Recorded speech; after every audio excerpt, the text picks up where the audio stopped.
Hello everyone. आज हम इस सेशन में बात कर रहे होंगे मोस्ट एक्सपेक्टेड एमसीक्यूज इन नीट 2021। केमिस्ट्री के कुछ इनऑर्गेनिक के क्वेश्चन हम कर रहे होंगे। 10 to 15 क्वेश्चन हम कर रहे होंगे। So most expected questions in NEET 2021 में सबसे पहले हमारा क्वेश्चन आता है, वो है the hydrogen states exhibited by the hydrogen, the oxidation state exhibited by the hydrogen in its various compounds is or are। यानी कि हमारा जो हाइड्रोजन है वेरियस कंपाउंड्स के साथ जब वो होता है तब वो कौन कौन से ऑक्सीडेशन स्टेट हमें शो करता है। तो ऑक्सीडेशन स्टेट की अगर हम बात करें तो वो +1 भी शो करता है, +-1 भी शो करता है और 0 भी शो करता है। तो यही हमारा आंसर हो जाएगा। अगर आपने ये मार्क कर रखा है तो आपको +4 मिल जाएंगे। ये इंफॉर्मेटिव क्वेश्चन है, अगर अगर आपको पता है तो आ जाएगा। इनऑर्गेनिक का तो यही फंडा है, अगर आपको पता है तो इनऑर्गेनिक आ जाएगी। तो चलते हैं हम सेकंड क्वेश्चन की तरफ, जो कि है हमारा विच of the following represent Saleen hydrides. Which of the following, जो हमारे फॉलोइंग में ऑप्शंस हैं वो हमारे सलीन हाइड्राइड्स को रिप्रेजेंट करते हैं। तो सलीन हाइड्राइड्स हम किसे कहते हैं? सलीन हाइड्राइड्स हम इसे कहते हैं जब हमारा एक्टिव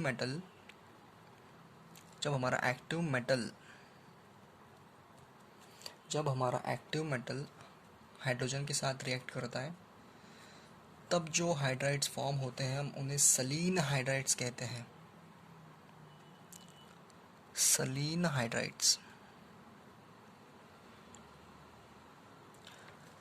सो सलीन हाइड्राइड्स के बारे में हमें पता चल गया है कि हम जब हमारे एक्टिव मेटल हाइड्रोजन के साथ रिएक्ट करते हैं तब हमें सलीन हाइड्राइड्स मिलते हैं। तो एक्टिव मेटल, तो ऑप्शन में हम चेक कर रहे होंगे कि एक्टिव मेटल कौन कौन से हैं।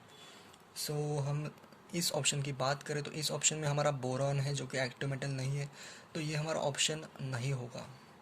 और अगर हम डी ऑप्शन की बात करें तो यहाँ पर नाइट्रोजन है, तो ये भी नहीं होगा। और अगर बी ऑप्शन की बात करें तो हम सोडियम है, सिलिकॉन है, पोटेशियम है, लेकिन सिलिकॉन की वजह से ये भी हमारा ऑप्शन नहीं होगा। और ए ऑप्शन की अगर हम बात करें तो यहाँ सभी एक्टिव मेटल्स हैं और ये रिप्रेजेंट करेंगे सलाइन हाइड्राइड्स को जब हम H2 के साथ ये रिएक्ट करेंगे। तो KH, potassium hydride, calcium hydride, barium hydride, तो ये सब जो है हमारे सलीन हाइड्राइड्स को रिप्रेजेंट करते हैं। तो ये हमारा ऑप्शन आ रहा होगा।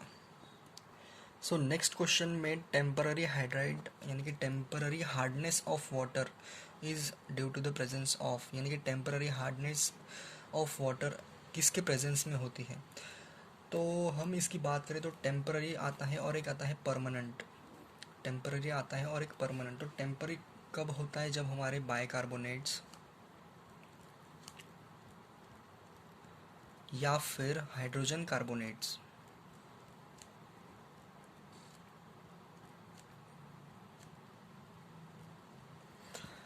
हो तभी हमारा टेम्पररी हार्डनेस ऑफ वाटर आता है। ओके, तो टेम्पररी इसीलिए। और परमानेंट की अगर हम बात करें तो परमानेंट की भी हम देख रहे होंगे। तो इन ऑप्शंस में आप देख सकते हैं कि हमारा हाइड्रोजन कार्बोनेट इस ऑप्शन में है, तो ये हम ऑप्शन मार्क करके आगे बढ़ रहे होंगे। तो अगर आपने ये ऑप्शन मार्क करा है तो आप अपने आप को +4 दीजिएगा। तो बढ़ते हम अगले क्वेश्चन की तरफ, जो कि है परमानेंट हार्डनेस हम किस तरह से कर सकते हैं। यानी कि परमानेंट हार्डनेस ऑफ वाटर ये कब होता है? Is due to the presence of which of the following. तो इन सब में से हमने अभी देखा कि जो हमारे हाइड्रोजन कार्बोनेट्स होते हैं वो हमारे टेम्पररी हार्डनेस ऑफ वाटर के लिए होते हैं, टेम्पररी हार्डनेस ऑफ वाटर के लिए होते हैं। तो इन दोनों में से इन ऑप्शंस में से सी और डी हमारा ऑप्शंस नहीं होगा। ए और बी की अगर हम बात करें तो CaSO4 हमें दे रहा होगा। CaSO4 यानी कि कैल्शियम सल्फेट के प्रेजेंस में परमानेंट हार्डनेस ऑफ वाटर होता है। ओके, तो इस ऑप्शन का आंसर हमारा आ रहा होगा बी। और चलते हैं सेवन्थ यानी कि अगले क्वेश्चन की तरफ, जो कि है water can be tested by which of the following method. Water को हम टेस्ट कर सकते हैं। तो क्या हम स्मेल से टेस्ट कर सकते हैं वाटर को? स्मेल टेस्ट और hydrated CuSO4, anhydrous CuSO4 white which changes to blue. तो क्या हम बोल सकते हैं, क्या हम वाटर को टेस्ट कर सकते हैं? किस मेथड से? क्या हम water can be tested by smell से कर सकते हैं? नहीं। टेस्ट से कर सकते हैं? नहीं। हाइड्रेटेड CuSO4 से हम कर सकते हैं? वो भी नहीं। क्यों? क्योंकि वाटर को टेस्ट करने के लिए हाइड्रेटेड नहीं, हमें एनहाइड्रस लेना होगा। एनहाइड्रस यानी कि सूखा। तो सी अगर थोड़ा सा भी अगर आपने लॉजिक लगा लिया होता इस क्वेश्चन में, तो आपका आंसर डी आ रहा होता बिना किसी कन्फ्यूजन के। तो anhydrous CuSO4 which changes to blue, white होता है ब्लू में कन्वर्ट हो जाता है। तो 7 क्वेश्चन का हम आंसर बहुत जल्दी आ गया है हमारा। तो 8 क्वेश्चन की तरफ हम आगे बढ़ते हैं। तो 8 क्वेश्चन की तरफ हम बढ़ते हैं। तो ब्लीचिंग एक्शन की अगर हम बात करें तो bleaching action is due to which of the following, यानी कि ब्लीचिंग एक्शन को हम bleaching action of H2O2 is due to, क्यों होता है? ऑक्सीडाइजिंग नेचर ऑफ H2O2 की वजह से, रिड्यूसिंग नेचर ऑफ H2O2 की वजह से, या फिर एसिडिक नेचर की वजह से होता है, या फिर थर्मल इंस्टेबिलिटी की वजह से होता है। आप इन ऑप्शन को एक बार मार्क कर लीजिए, आप अपना आंसर एक बार लॉक कर लीजिए, फिर मैं आपको इसका आंसर बताता हूँ। तो अगर आपने इसका आंसर मार्क कर लिया है तो बहुत अच्छी बात है। तो इसका आंसर जो आता है हमारा आता है स्ट्रॉन्ग ऑक्सीडाइजिंग नेचर की वजह से bleaching action of H2O2 is due to its strong oxidizing nature की वजह से ब्लीचिंग एक्शन ऑफ H2O2 होता है। तो फ्लेम टेस्ट की अगर हम बात करें, is not given by which of the following, flame test की अगर हम बात करें तो is not given by which of the following elements. So strontium की अगर हम बात करें तो स्ट्रॉन्शियम और कैल्शियम ये हमारे रेड आते हैं, फ्लेम टेस्ट में इनका कलर रेड आता है।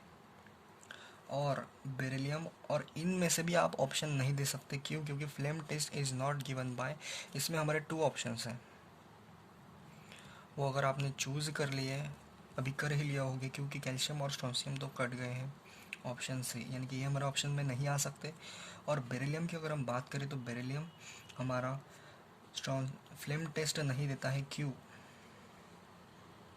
फ्लेम टेस्ट नहीं देता है, यहाँ भी नहीं देता है, क्यों? क्योंकि इनकी साइज़ है स्मॉल, है और इनकी आयोनाइजेशन एंथैल्पीज बहुत ज़्यादा है, तो इसके कारण ये इलेक्ट्रॉन को एक्साइट नहीं कर पाते हायर लेवल तक। तो इसलिए हमें कोई भी चेंज नहीं दिखता है कलर में। तो इसी प्रकार हम आगे बढ़ रहे होंगे। फ्लेम टेस्ट की अगर हम बात करें तो इनके 2 ऑप्शन आ रहे हैं, 2 ऑप्शन आ जाएंगे, बेरिलियम और मैग्नीशियम। और अगले क्वेश्चन की अगर हम बात करें तो आता है which of the right correct order of solubility of sulphates of alkaline metals. So इस प्रकार आपके ऑप्शंस दे रखे हैं कि बेरिलियम, मैग्नीशियम, कैल्शियम। अगर अल्कलाइन अर्थ मेटल है जो कि हमारे हैं beryllium, magnesium, calcium, strontium, barium, तो जब हम टॉप टू बॉटम जाते हैं तब हमारी सोल्युबिलिटी डिक्रीज होती है, यहाँ पर कोई एक्सेप्शन नहीं है। तो इस ट्रेंड के साथ हमारा जो ऑप्शन है वो आ रहा होगा कुछ इस प्रकार। ये सबसे ज़्यादा हमारी बेरिलियम की होगी, बेरिलियम, मैग्नीशियम, कैल्शियम, जो कि हमें दिख रहा है डी नहीं सी ऑप्शन में हमें दिख रहा। सो इसी के साथ साथ हम ख़त्म कर सकते हैं इस वीडियो को। होप आपको ये वीडियो अच्छा लगा हो। इन क्वेश्चंस को एक बार आप ओवर थ्रू कर लीजिएगा, यानी कि एग्जाम में जाते वक्त अगर इनमें से अगर कोई एक सवाल आ जाए तो आप फटाफट से उनका आंसर दे सकते हो। और all the best of luck. Bye bye. पढ़ाई करते रहें।